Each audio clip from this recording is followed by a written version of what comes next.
예, 오늘은 목자들이 본 아기 예수라는 제목으로 설교를 말씀을 전하도록 하겠습니다.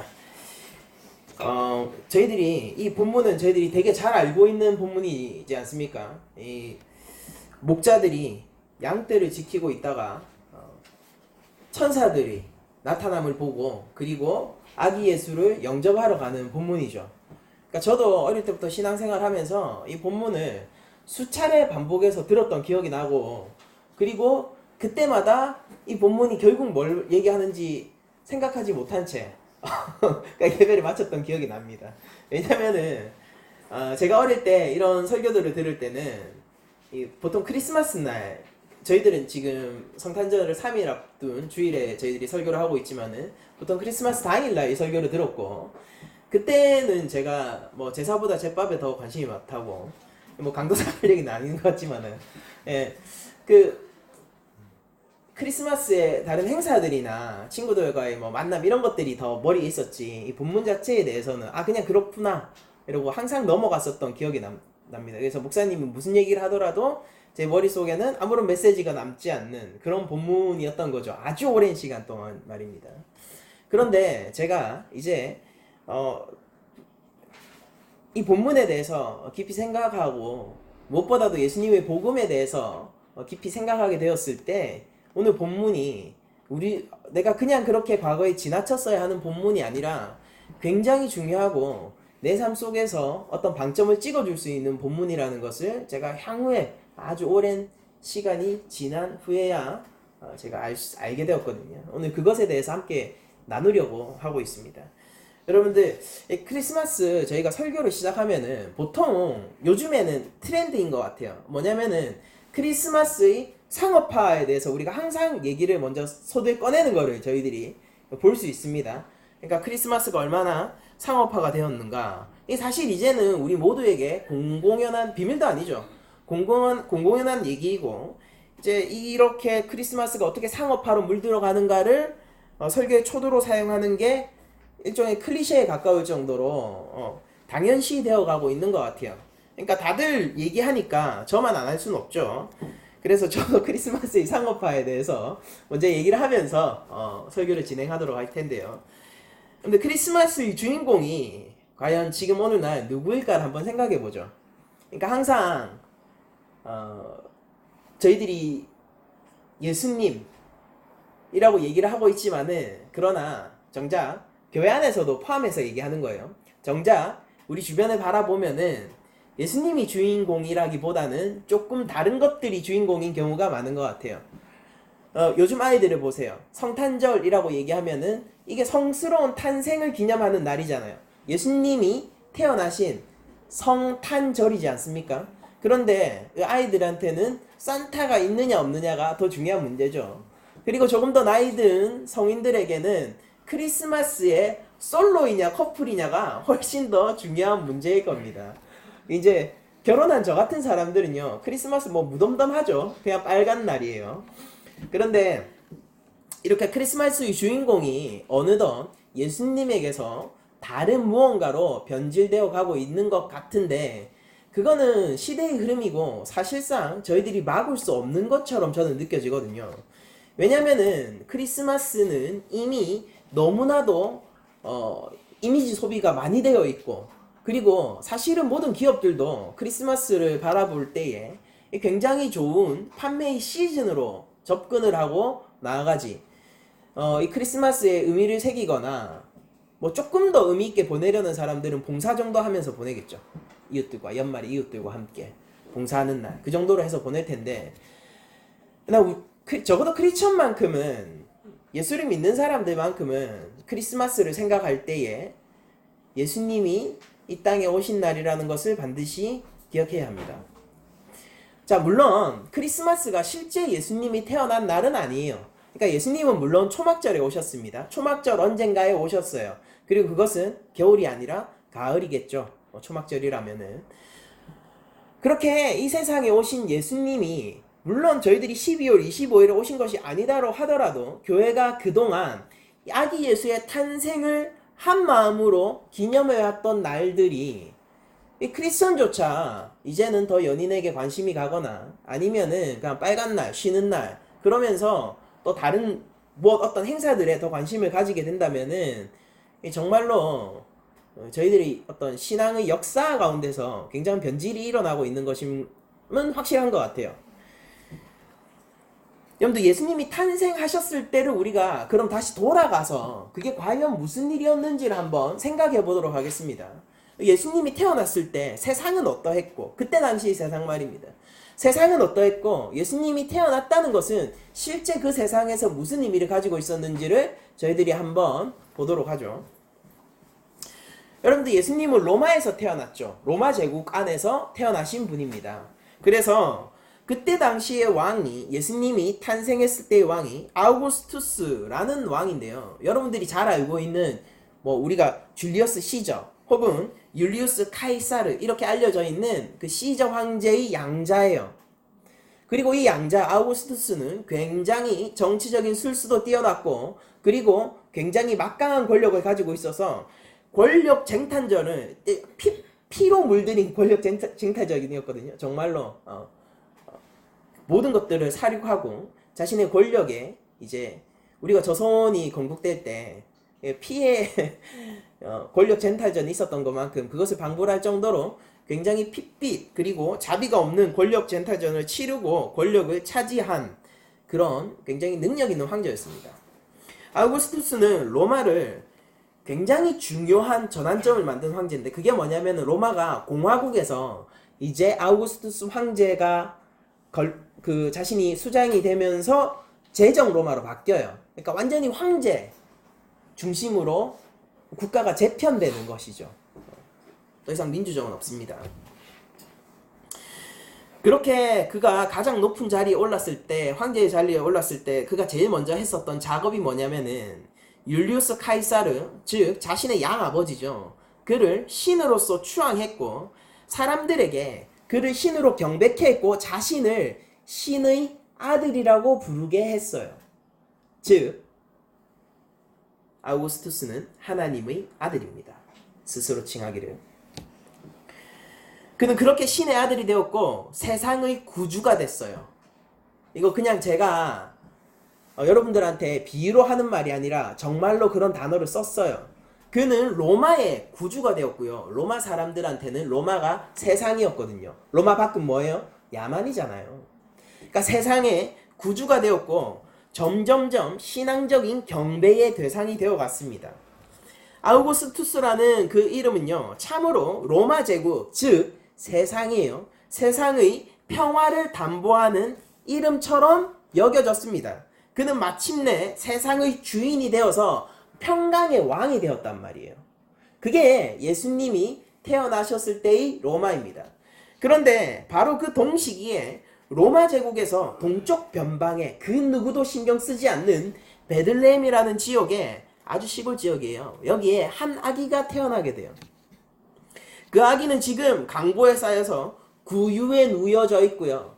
그에게는 그 어떠한 찬란함이나 권력을 찾아볼 수가 없습니다. 그는 기껏 해야지 이름 없는 목자들의 경배를 받았을 뿐이고 그 아기는 권력에서부터 한참 떨어져 있는 것처럼 보이고 오히려 그뿐이 아니라 동방박사들이 등장한 이후로는 헤로드 왕의 칼날을 피해서 애굽으로 피신해야 할 만큼 연약한 존재였어요. 약하고 힘없고 누구라도 아기 예수를 해치기 위해서 마음 먹는다면요. 그 아기 예수의 생명까지도 쉽게 죽일 수 있었을 겁니다. 연약하거든요. 힘이 없어요. 강고에 쌓여 있고요. 그는 지금 부모의 도움 없이는 하루도 살 수 없는 아기입니다.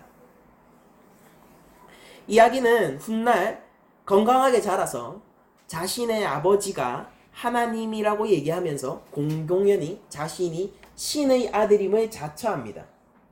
하나님의 아들이에요. 이것은 예수님의 직접적인 증언이죠. 그리고 그는 자신을 세상의 구주라고 인식하고 있고 그리고 하나님 나라를 전파했습니다. 로마 안에서요. 세상인 로마 안에서 하나님 나라를 전파했어요. 그리고 그렇게 힘없는 그 사람이 전한 하나님 나라가 몇몇 사람에게는 세상이 줄 수 없는 평안을 가져다 주는 그 하나님 나라였고, 일부 사람에게는 그 아기였던 예수가 참으로 신의 사자였습니다. 저는 아기 예수의 등장을 어떻게 바라보느냐면, 우리 인류 역사상 가장 드라마틱한 대립의 이야기로 저는 생각이 되어져요. 그리고 그 대립의 이야기는요, 이상한 아이러니로 가득 차 있습니다. 당시 아우구스투스는요, 진짜로 세상의 주인이었어요. 여러분들, 정말이에요. 그는 참으로 세상의 주인이었습니다. 그런데 그가 그렇게 세상의 주인임을 자처할 때 진짜 세상의 주인을 넘어선 세상의 창조자가 이 땅에 왔고, 그 세상의 참 주인은 연약함 속에 감추어져서 구유에 누워있는 거예요. 저는 이 대립을 역사 속에서 봅니다. 이것은 다 소설이 아니에요. 이것은 제가 꾸며낸 이야기가 아닙니다. 이것은 역사 가운데서 있었던 과거에 실제했던 사건을 얘기하는 것입니다. 여러분들 기억해 보십시오. 예수님은요, 구주이기 이전에 주님이세요. 주세요, 주. 그분은 우리의 구주이시기 이전에 세상의 창조자세요. 그것을 우리가 기억하면서 오늘 본문을 한번 따라가 보자고요.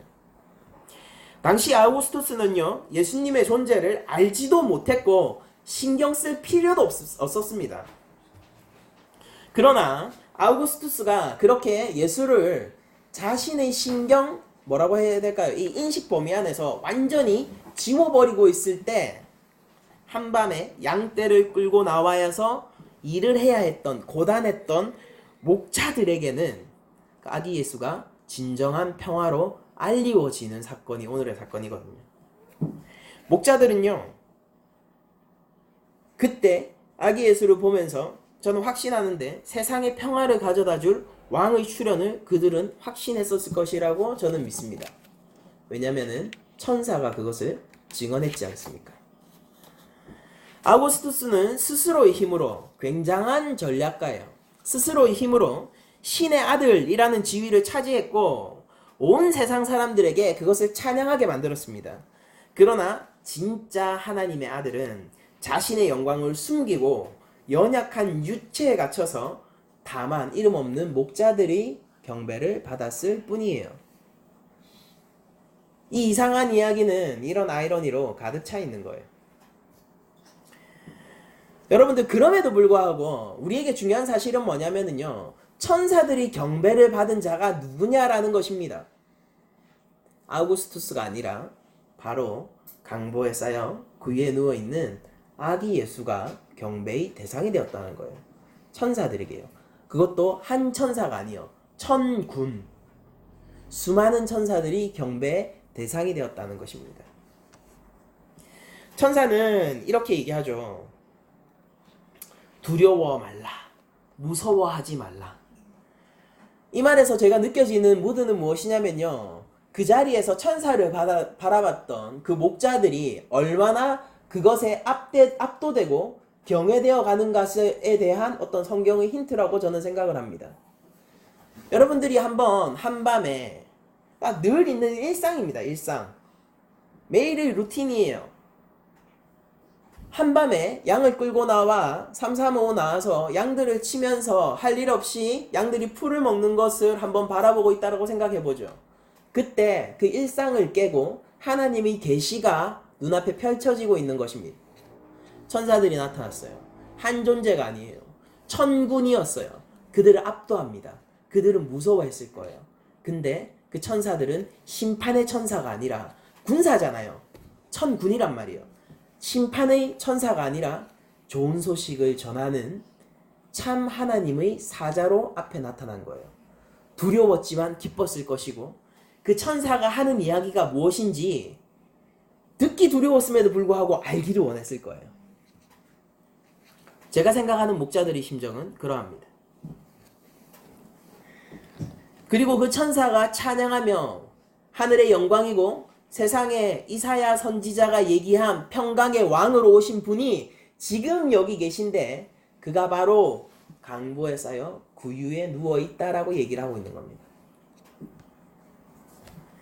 천사들이 경배를 받은 그 아기 예수는 신의 아들이라고 믿겨지지 않을 만큼 초라한 모습을 하고 있는 거예요.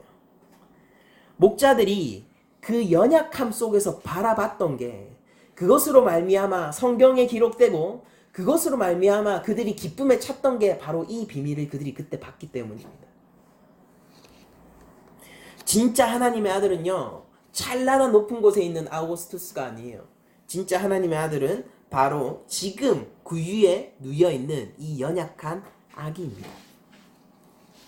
근데 이 이야기는 아직 여기서 끝나지 않죠. 저희들이 잘 알고 있는 이 이야기는 계속해서 굴러갑니다. 조금 더 살펴볼까요?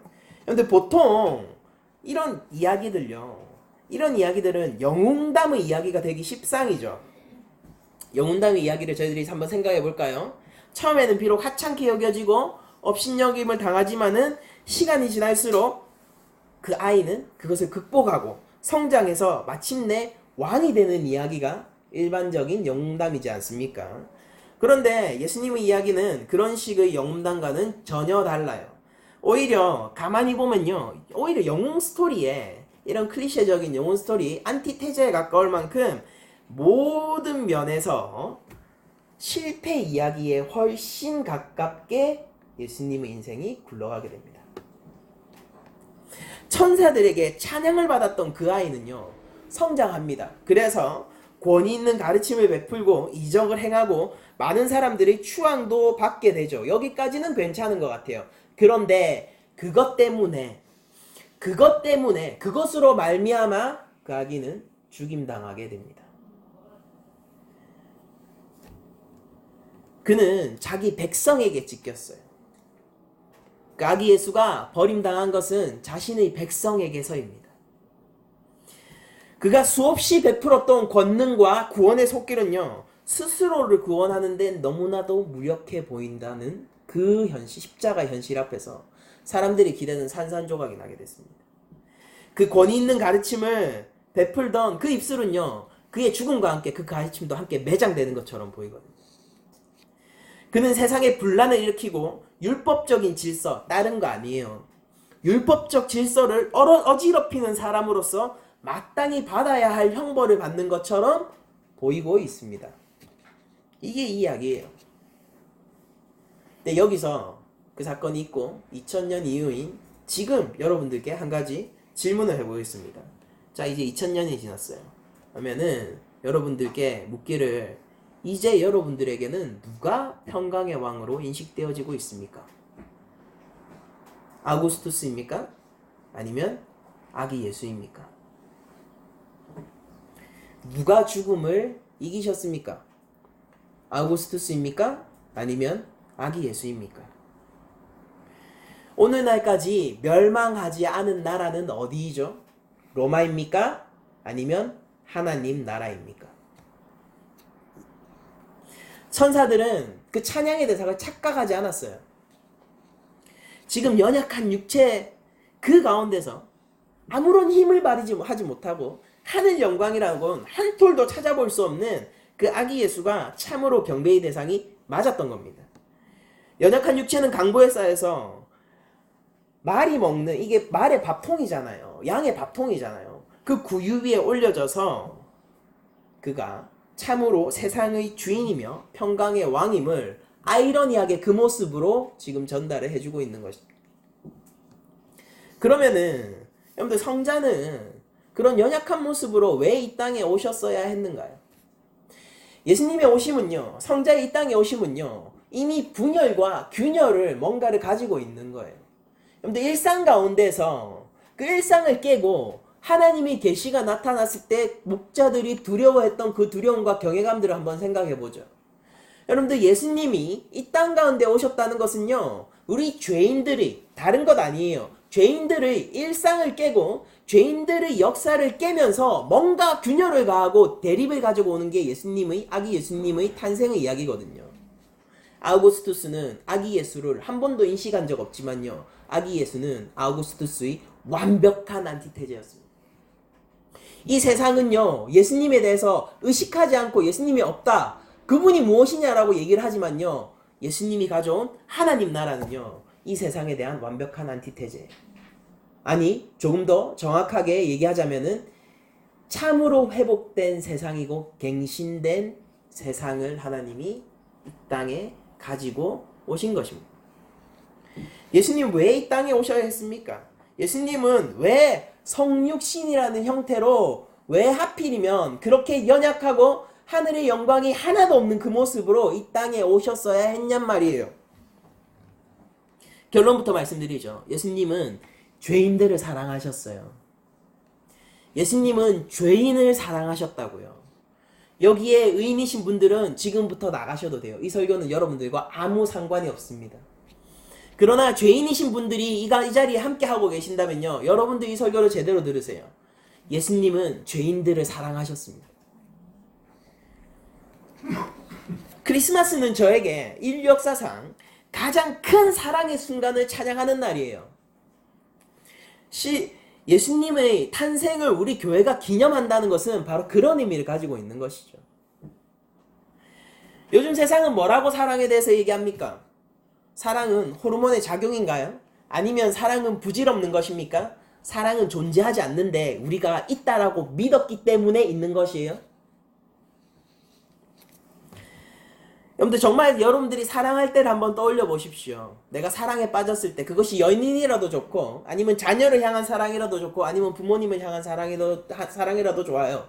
어떤 사랑이든지 여러분들이 깊이 사랑을 느끼는 그 순간 마치 이렇게 느껴지십니까? 여러분들이 열심히 달렸어요. 열심히 달리고 숨이 헐떡헐떡 하고 있는데 그때 우리가 생각하죠. 시간이 지나면 괜찮아질 거야? 멎을 거야? 이 헐떡임은 끝날 거야? 이렇게 생각하십니까? 아니에요. 저는 그렇게 생각하지 않아요. 여러분들이 그때 깊은 사랑 속에 있을 때 느꼈던 감각은 오히려 이것이 언젠가 끝날 것이다 라는 불안감이 아니라 이 사랑이 영원할 거라는 착각이었을 겁니다. 사랑은요, 단순히 신체의 반응이 아니라 실제 하나님의 창조하신 세상 속에서 진짜 있는 거예요. 사랑은 하나님이거든요. 과학과 그로 말미암은 유물론의 시대는요, 어느 면에서는 우리에게 여러 가지 것들을 알려주고 우리의 눈을 밝혀주는 역할을 했지만은 그 반작용으로 또 다른 한편에서는 원래 우리가 뜨고 있던 눈들을 감게 만들기도 했습니다. 여러분들 영원한 사랑은 그러나 여러분들 단지 착각이 아니에요. 우리들이 단지 착각이나 우리들이 없는 것을 믿는 감각의 출현 이런 것들이 아닙니다. 영원한 사랑은 진짜 있는 것이고 우리가 갈구하는 것이고 우리 영혼에 깊이 쓰여져 있는 것이란 말이에요. 우리의 하나님이 어떤 하나님입니까? 삼위일체 하나님이 우리가 가지고 있는 하나님에 대한 그림이죠. 여러분들 혹자들은 하나님, 신이라는 것을 단순히 어떤 거대한 힘이거나 무슬림들은 알라를 그냥 일신론의 신으로서 생각하죠. 그래서 예수님도 선지자, 성령 없어요. 하나님은 한 분 하나님. 그게 유일신론하고 다른 일신론이란 말입니다. 우리 삼위일체 하나님을 믿지 않습니까? 삼위일체 하나님은 무엇입니까? 한 분 하나님은 세 위격을 가지고 계시다라는 뜻이죠. 자, 그분은 한 분이세요. 우리 하나님은 한 분이세요. 그런데 그 안에서 이미 무엇을 하시고 계십니까? 교류하시고 계시고 그분은 한 분이시지만은 그 한 분 안에서 이미 공동체시고 그 안에서 영원히 사랑하고 계세요. 우리가 신학적으로 하나님을 향하여서 하나님의 성질 가운데서 자족성이라고 얘기하는데 하나님은 굳이 인간을 창조하지 않으셔도 그 안에서 충분하시다는 뜻입니다. 예수님이 죄인과 교제할 필요가 없다는 소리예요. 예수님은 죄인과 교제하지 않아도 그 삼위일체의 그 영원한 관계 속에서 충분하시다는 거예요. 우리는 일순간 영원한 사랑의 감정을 느끼지만은 급속도로 휘발되어지죠. 그리고 나중에는 오히려 사랑했다는 사실 때문에 가슴 아파합니다. 그래서 이렇게 얘기하죠. 영원한 사랑이라는 것은 착각이라고요. 그러나 선후관계가 잘못된 거예요. 그게 아니라 우리가 죄인이기 때문에 영원한 사랑을 할 수 없는 것일 뿐입니다.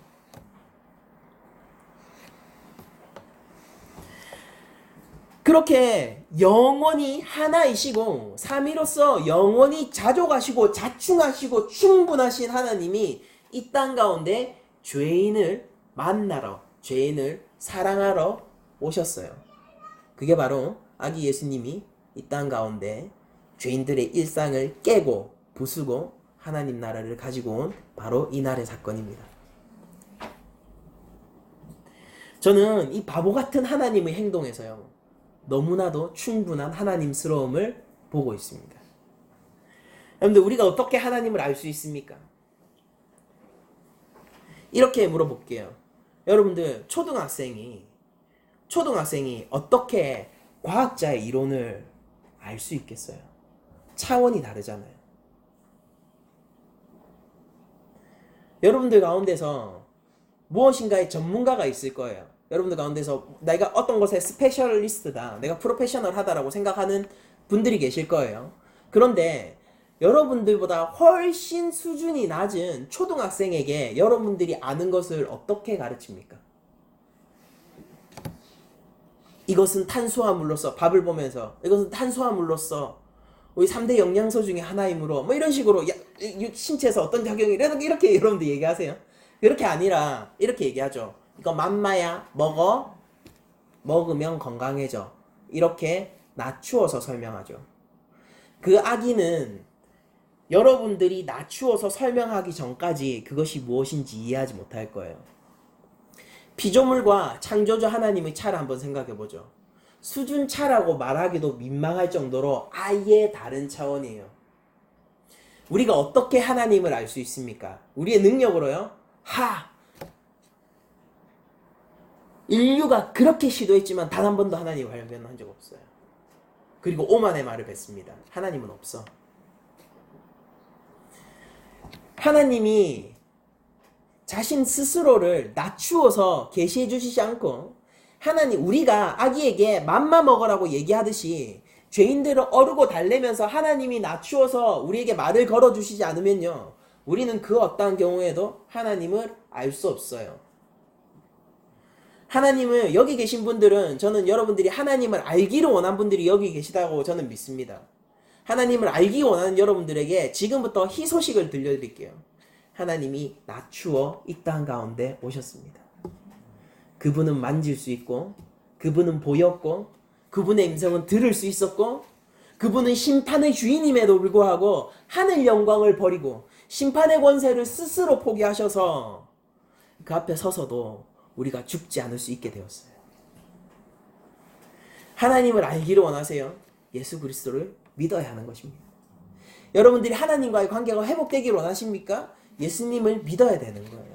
나를 본 자가 아버지를 보았다라든 그 예수님의 말씀은요, 참으로 진리이고 오늘날 우리 교회를 이끌고 가는 시금석입니다.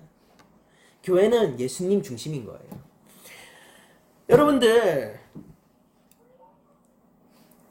하나님이 낮추어서 계시해 주신 그 절정의 사건이 바로 성육신이고, 그것이 드디어 세상 사람들 가운데서 보이게 된 것이 그 첫 주자가 이 목자들인데, 왜 그런 목자들인지를 우리가 한번 생각해 보도록 합시다. 이것에도 우리가 의미를 발견할 수 있어요. 오늘의 본문의 천사들은요, 하나님의 사랑을, 그 복음을, 내가 좋은 소식 가지고 왔다고 그러죠. 그게 복음이란 뜻이에요. 기쁜 소식. 그 복음을 전파하고 있으며 평강을 선언하고 있거든요. 그런데 그 계시가 다른 누구가 아닌 목자들에게 임했습니다. 그 절정의 계시가 말이에요. 아우구스토스? 아니죠. 헤롯? 아니에요. 이름 없어요. 그 목자들요. 왜 목자냐라는 거예요. 왜냐면은 예수님이 지금 누여져 있는 그곳이 구유이기 때문입니다. 구유의 속성을 잘 알고 구유에 대해서 가장 잘 이해할 수 있는 사람들을 하나님께서 지금 부르고 계신 거예요. 그게 누구냐면은 목자들인 것이죠.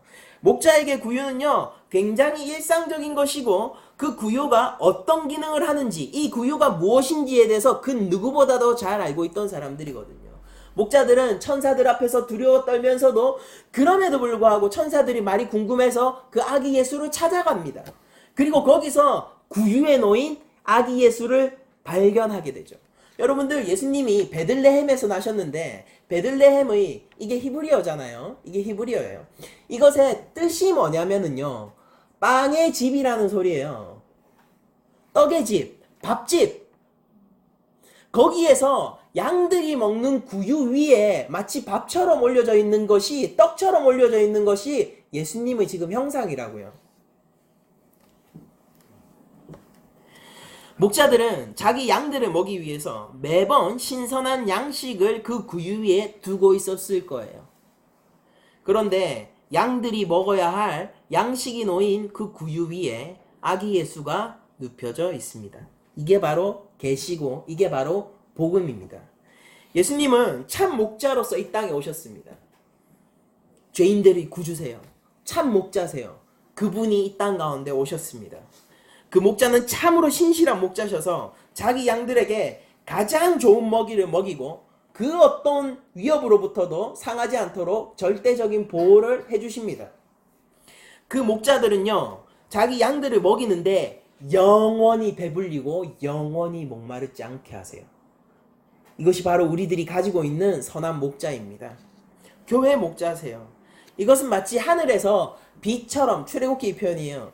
비처럼 하늘에서 떨어지는 만나처럼 그 백성들을 영원히 목마르지 않게 하고 영원히 배부르게 하는, 굶주리지 않게 하는 바로 그 목자가 예수 그리스도란 말입니다. 그런데 예수님이 교회를 배불리 먹이게 하고 그 교회를 언제나 목마르지 않게 만드는 그 비결은 무엇이냐면요, 자신을 내어줌으로써 그렇게 하셨어요. 우리 성찬식 하죠. 성찬식 할 때 우리는 주의 살과 피를 받습니다. 마지막 만찬에서 베드로가 했던 그 경험을 우리는 함께 공유하는 거예요. 마지막 만찬에서 요한이 함께 했던 경험을 우리는 함께 공유하고 있습니다. 여러분들은 베드로를 만나서, 저 천국에 가서 베드로 형님 만나서 여러분들 할 얘기가 있을 거예요. 그리스도의 살과 피에 대해서 여러분들이 얘기하실 수 있을 겁니다. 요한을 만나서 여러분들은 예수 그리스도의 살과 피에 대해서 함께 얘기하고 그 영광을 찬양할 거예요.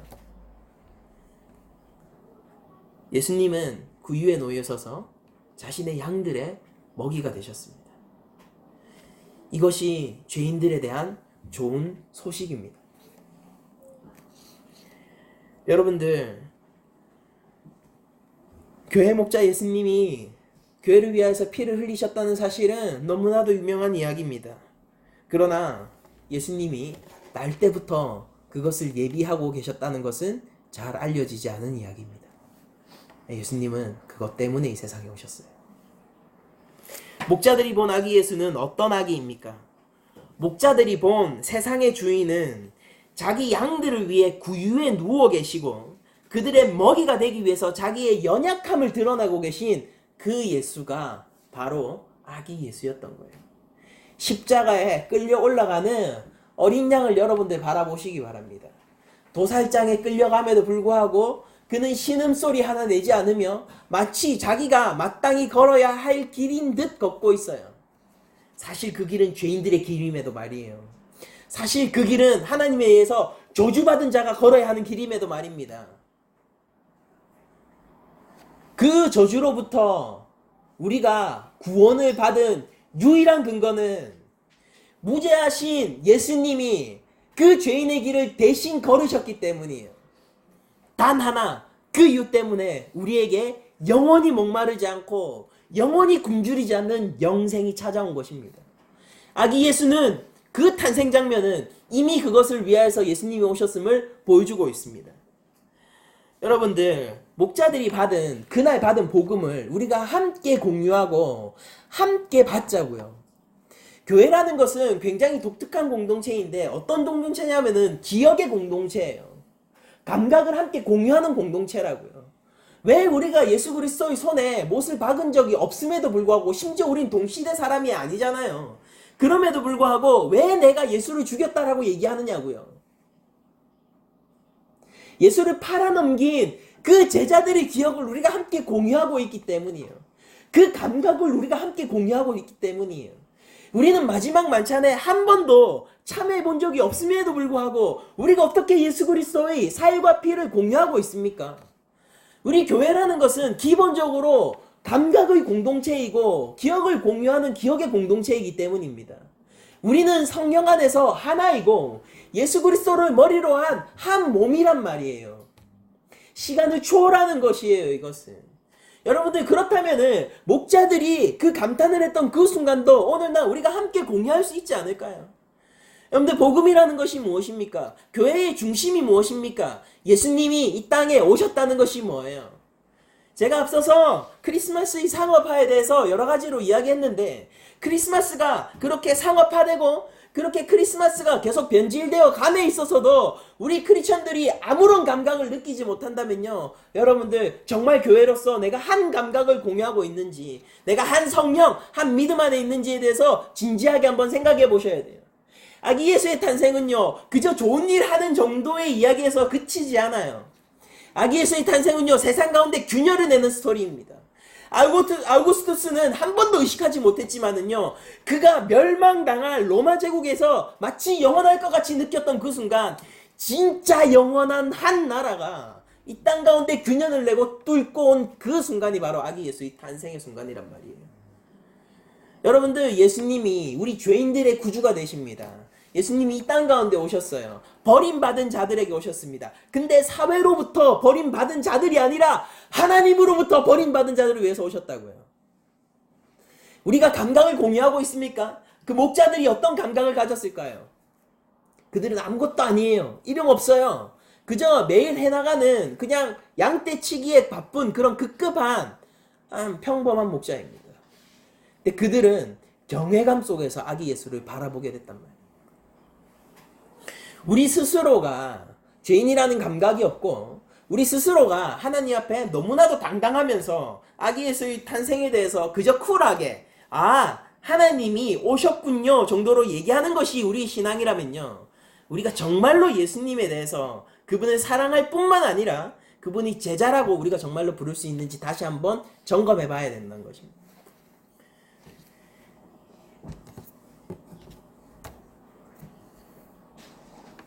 높은 사람이 낮은 곳에 오는 것으로 많은 사람들이 감탄을 해요. 그래서 재벌들이 서민 코스프레 이런 것도 많이 하잖아요. 왕이 그 뒷골목을 실천하는 것은요, 그가 성부님을 보여주는 표지였어요. 하나님이 죄인들 한가운데 오셨습니다. 그분은 수치를 당하셨습니다. 그분은 연약함 속에서 누구라도 그를 죽일 수 있는 모습으로 말 구유 위에 놓여져 있습니다. 이게 우리에게 어떻게 기쁜 소식이 아닐 수 있고, 이게 어떻게 우리가 크리스마스를 바라보는 시금석 지표가 되지 않을 수가 있단 말입니다. 저는 그렇게 진지하거나 무거운 사람이 아니에요. 저라는 사람 자체는. 그러나 오히려 얘기하자면 한량에 가깝고 가벼운 사람에 가깝거든요. 그럼에도 불구하고 제가 무거워지지 않을 수 없고 진지해지지 않을 수 없는 순간이 있는데 누구라도 그럴 거예요. 나의 생명이 걸린 그 부분에 대해서는 제가 진지하지 않을 수 없고, 그리고 우리의 영생을 가져다 주시는 우리의 구주 되시는 예수님에 대해서는요, 진지해지지 않을 수가 없어요. 저는 크리스마스가 소비되어져 가는, 심지어 성도들에게도 소비되어져 가는 이 현실 속에서 여러분들에게 이것까지 짚고 넘어가고 싶어요. 여러분들, 크리스마스만 여러분들은 예수님을 소비하는 게 아니라 어쩌면은 1년 365일 내내 여러분들이 예수님을 소비하면서 사는 것일 수 있어요. 목자들이 감각을 공유하세요. 목자들이 본 천군의 천사들이 여러분들 앞에 나타난다면 여러분들 정말 그러실 수 있습니다. 교회가 예수님을 믿는다는 말을 점점점 캐주얼하게 쓰고 교회의 입문점 정도로 생각하고 예수님을 믿는다는 게 그냥 입에서 겉도는 얘기가 되고, 사실은 내가 얼마나 더 좋은 사람이 되는가에 대해서 관심이 더 많고, 사실은 내가 얼마나 교회에서 영향력을 더 많이 발휘하고 있는가에 대해서 관심이 더 많아지고 있다면요, 여러분들 축하합니다. 여러분들 하나님 나라 가까이 있을 거예요. 근데 하나님 나라 안은 아닐 거예요. 여러분들은 바리새인과 함께 어깨를 나란히 하고 있는 것이기 때문입니다. 율법사와 함께 어깨를 나란히 하고 하나님 나라 가까이 있을 거예요. 그건 축하드립니다. 근데 하나님 나라 안은 아닐 거예요.